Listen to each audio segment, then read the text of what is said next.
Welcome back to the Youth and Politics podcast. My name is Cody. And my name is Carrera. Thank you for tuning in today. We're going to be talking about the different political parties and breaking them down for you, what their manifestos are, what they advocate for, the whole thing.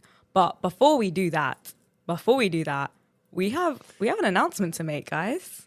We have an announcement. There's some really exciting news.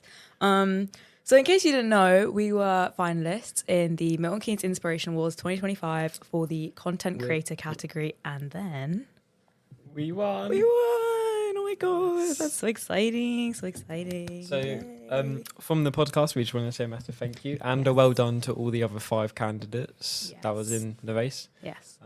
But it does show that youth and power wins. Yeah, youth guys, we're young. We're amazing. It's amazing. I love it. Yes. So let's go straight into it. Let's get into it. Cody, why don't you start us off with some parties? How we're going to do it is we're just going to be talking about how different parties work and what they will stand for. So let's start at everyone's favourite, I guess, the Conservative and Unionist Party. Yeah. Okay. Tell us about the party, Cody. Go on. So, obviously, the Conservative Party was the party in charge for 14 years and just lost their office in 2024, July. But what the Conservative Party stands for is obviously higher taxes, less involvement in the state. And for example, they launched the Fairlow scheme during the COVID-19 pandemic. And like they stand for public involvement in a lot of cases. They've had some very controversial leaders. For example, Sorry, I just accidentally kicked Cody off the table, guys. That was so personal. So they've had controversial leaders such as Liz Truss for 60 days. And then they've had Boris Johnson, the Prime Minister during COVID-19. And then formerly Rishi Sunak, who just stepped down. Yeah. So what do you think about them?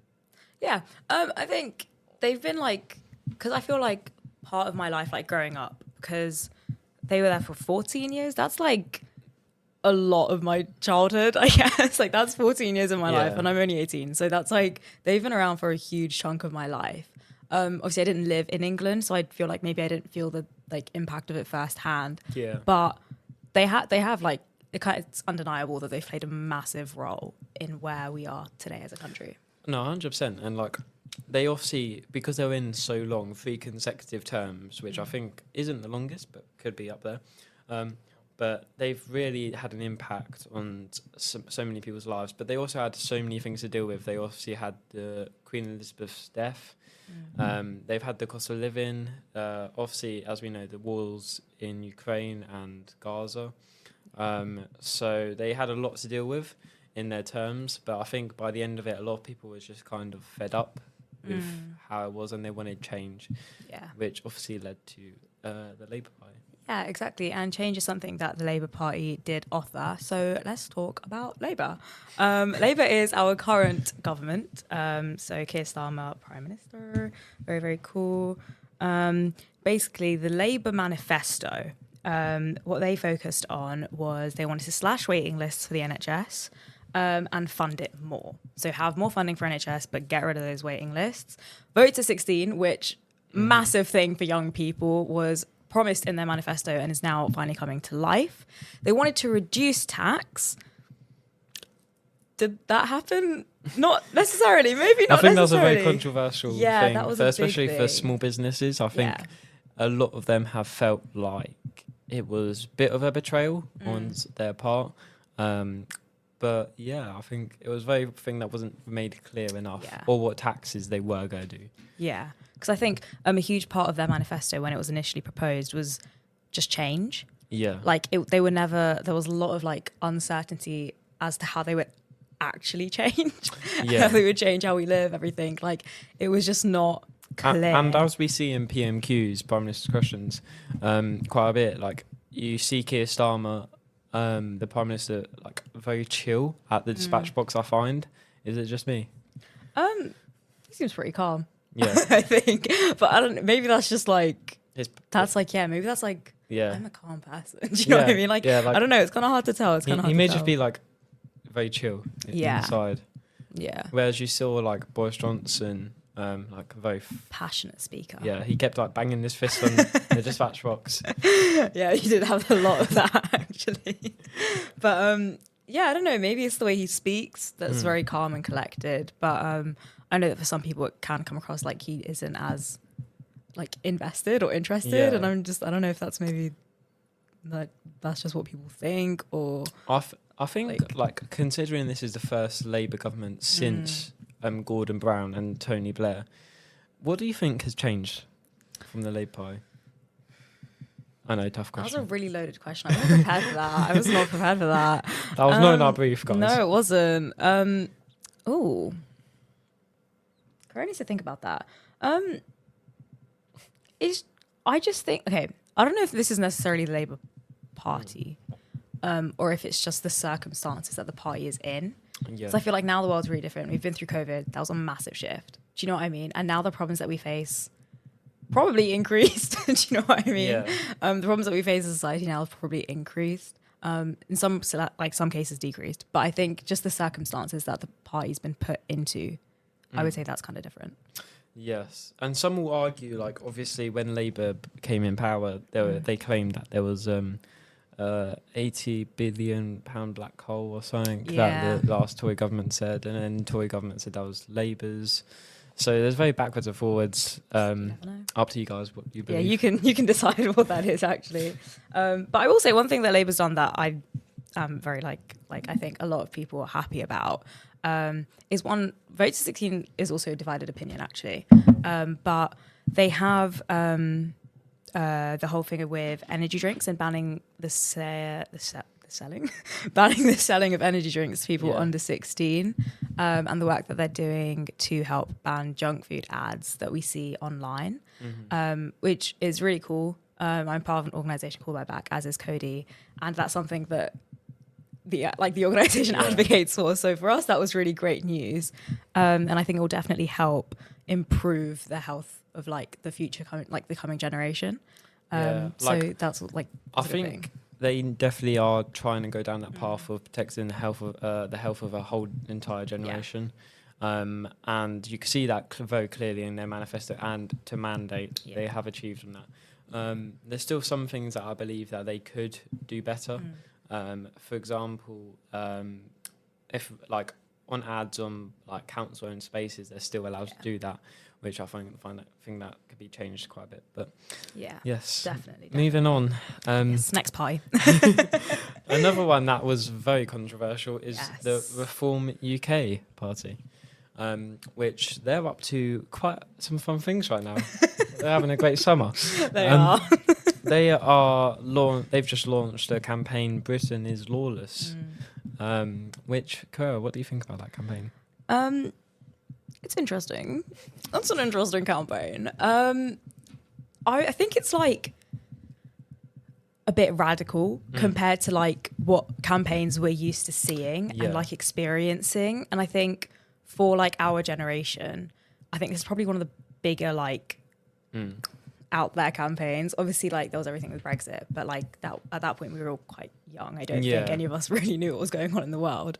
That's another thing. But I do think like it's a really radical campaign. Like it's really out there, and I think for our generation, it's the first time they're going to experience that at an age where they'll actually like understand it and be able to make like their decisions. It looks like they're really going for it, I must be honest. And they are very not hiding away from what they're claiming to be lawless. For example, their lawless campaign calls for Nightingale prisons for anyone committing small lowercase offences to be locked up for over 12 months. So like if you shoplift or anything, like you'll end up in prison. What do you think of that? I don't know.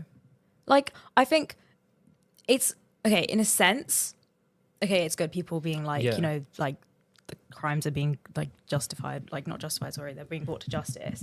But at the same time, it's like, is there something wrong with how it's currently being dealt with? Like, is that clearly to reform? There is, which is why they're launching this campaign. But to the general public, is there actually something wrong with how It'd be nice lowercase to know crimes are from. being dealt It'd with? be nice to know from like as well, because they call for antisocial behaviour quite a lot. Have they actually spoken to any young people that are on the streets and stuff? And that's why like it'll be very nice to like hopefully, fingers crossed, get someone from the campaign on here. Yeah. Because it's a very campaign that obviously they're focusing a lot around young people. If you see their messaging on social media and stuff, they're calling for young people to get involved and stuff. So it'd be good to know what it actually is affecting them. And another thing that they're calling for is obviously leaving the European Human Convention rights. What do you think of that? Obviously, that's to do with immigration. I feel like it's such a big part of everyone's lives. Like, even if we don't realise it, like, the UN Convention of Human Rights, it's such a massive thing. Like, it's something I would think to leave. For example, I wouldn't think like, oh yeah, that's something to leave, because I feel like it's one of those things that it kind of exists in the backgrounds of all of our lives and we just don't realise it. But it's playing a huge part. Do you know what I mean? It's playing a huge part.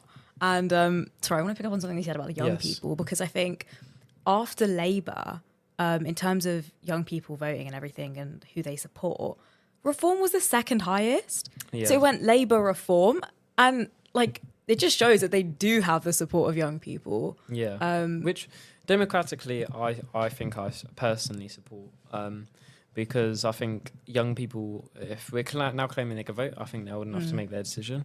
And if young people truly believe that Reform is the capable answer, then yes. Yeah, like if that's what you believe, believe it, I guess. We're just here to share their opinions. But yeah, no, they do have quite a large young following. And then also their manifesto was different. They didn't have a manifesto. They had a contract with the British public. A contract to the people. So what do you think of that contract?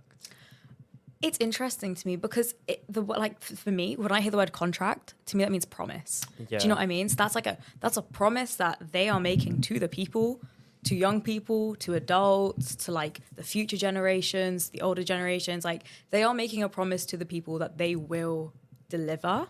And then it'll be interesting to see if, like, hypothetically, in a hypothetical world, if they ever came into power, would you stick to that contract?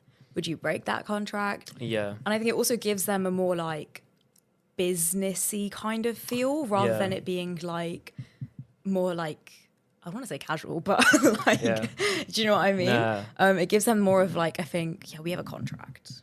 We have a contract with the real deal. Do you know what I mean? Like that's the impression that it gives, which is what I think they want to do. So I mean, I think Nigel Farage is a very big businessman. Yes. Personally. But yes. Yeah, definitely. Move on to the Lib Dems. Let's move on to Lib Dems, Liberal Democrats. Guys, we are not going to be going on any roller coasters while we talk about this. Davey, you're welcome to. But yeah, so Lib Dems want to save the NHS, and they want to invest billions into it, which is how they would hope to save the NHS.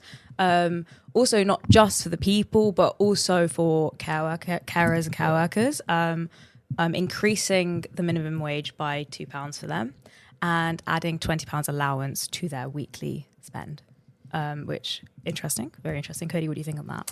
I mean, I think coming from a young carer's point of view as well, I think their policies are very around carers, but I think Liberal Democrats has always been for that group of people. Yeah.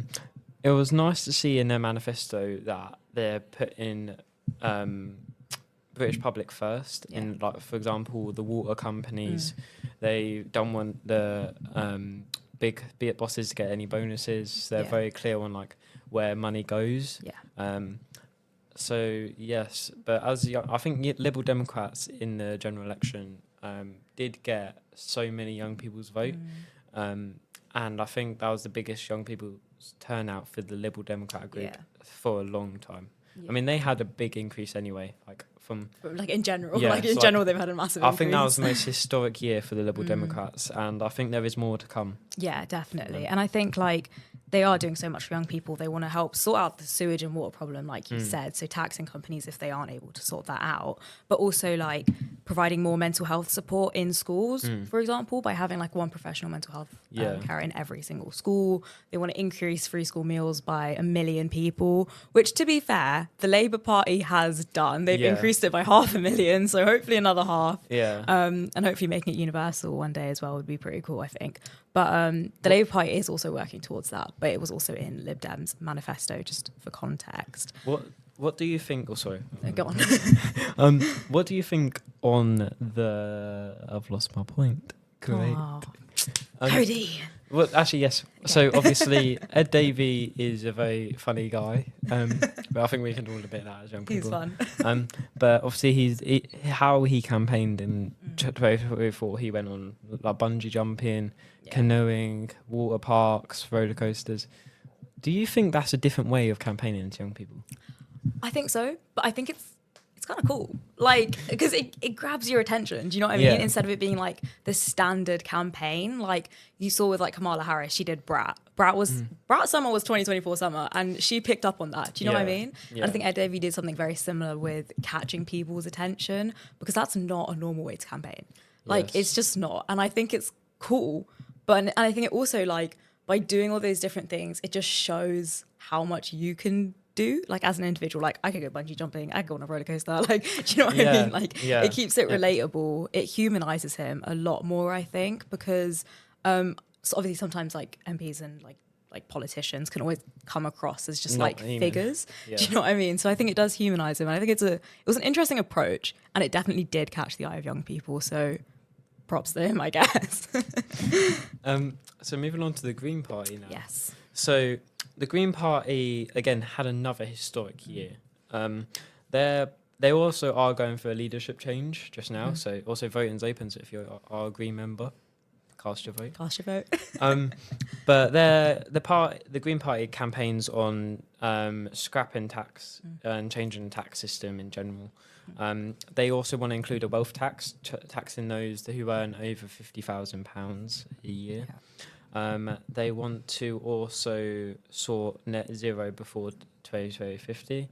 2050. 2050, guys. That's a really long time away. Yes, no. So they're very campaigning on net zero. And actually, on net zero, Carrera, what do you think about net zero 2050? Guys, I reckon we could do it. I reckon we can do it. If we all work together, we can do it. No, I think it's an ambitious goal. I will say that. But also, like, if you think about it, the UN Sustainable Development Goals was 2030. And 2030 is quite close, and they had quite a lot about the climate on there. So no, 100%. No. Definitely working towards it. I think, like, it's achievable. It's ambitious, but if they can get the support, if they can get the funding, if they can sort it out, not bad, I guess. Yeah. Yes. So I think we've got quite a lot of parties in the UK. Yes. Which, compared to America and other countries, we're like we're very good. I do think with like how many parties we have. And we have a new party. Yes. Coming up. Upcoming party, guys. I feel like this is monumental. Like, I never in my life thought I would see the emergence of a new party. Do you know what I mean? Well, you've seen two now. Yeah, but in my head, I'm like, I didn't. Like, it's not something you would think about. But we've got Jeremy Corbyn and Zara Sultana's new party, which is called, temporarily, I believe, Your Party. Yes. It's really confusing to talk about sometimes, I will admit. Because I'll be like, oh, have you heard of Your Party? And it's like, my party? What do you mean? But no, it's really cool. So Corbyn was part of Labour. The Zara, Labour leader. Also Labour, yeah. And then, they left to make their own party, which is... They left out the door. They left out the door, as Keir Starmer said they could do, and they did, and they followed on to that. And I think what their party advocates for is equality. You've got climate change and sorting out international conflict, which is such a massive deal at the moment. And both Jeremy and Zara have very publicly spoken on it. And also increase housing provisions for people, because that's a massive thing as well. But I think their party has gauged a lot of support from the youth. a lot of support from the youth. Yes. What do you think on that, Cody? No, I think generally it's going to be a very tight race next general election. For example, Reform and Jeremy Corbyn's new party is going to go so tight to tight. Yes. Because I think what these two parties have now done is split between Labour and Lib Dem, and the Green Party is just there. They're chilling. But Jeremy Corbyn under Labour had the biggest young people membership since any other leader of the Labour Party. So if that does not speak volumes, then Yeah. I don't know what will. I think he's taken those young people with him to his new party. And I think it also does show that and also with locally as well, they've had about, I think, 15 local councillors already go over to their party, which they're already building that momentum. So your party and Reform, compared with the momentum, it's like crazy how it's going right now. It is. They're both just trying to battle each other. But Carrera, yes. one question to end. I'm scared. I don't know what he's going to ask me. Next general election, because every general election, there's obviously always predictions and stuff. Like, what do you think where do you think all the parties will be sitting in House of Commons? That's a really good question. Would you like me to give me mine first? Yeah, you go first. I need to think. So I believe that if Reform's momentum carries on, then it could end up being a Reform and Conservative coalition. Yeah. Or Reform will have a full majority, which some people may question. Yeah. And then I do believe, because the Liberal Democrats are just going there now, they're just going down that street. I think if they could be the official opposition, I mean, some will argue they're the opposition now, but yes, that's some. And obviously, Labour, I think, are going to massively decrease, especially with what's gone on.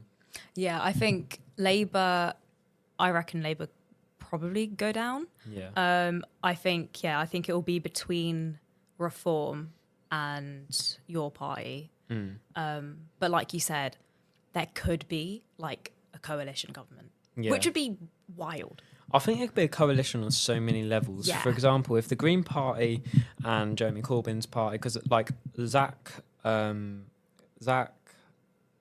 forgot his last name. I forgot his last name. That wasn't helpful at all. I'm so sorry, guys. So Zach has already openly commented that he's open to work with Jeremy Corbyn.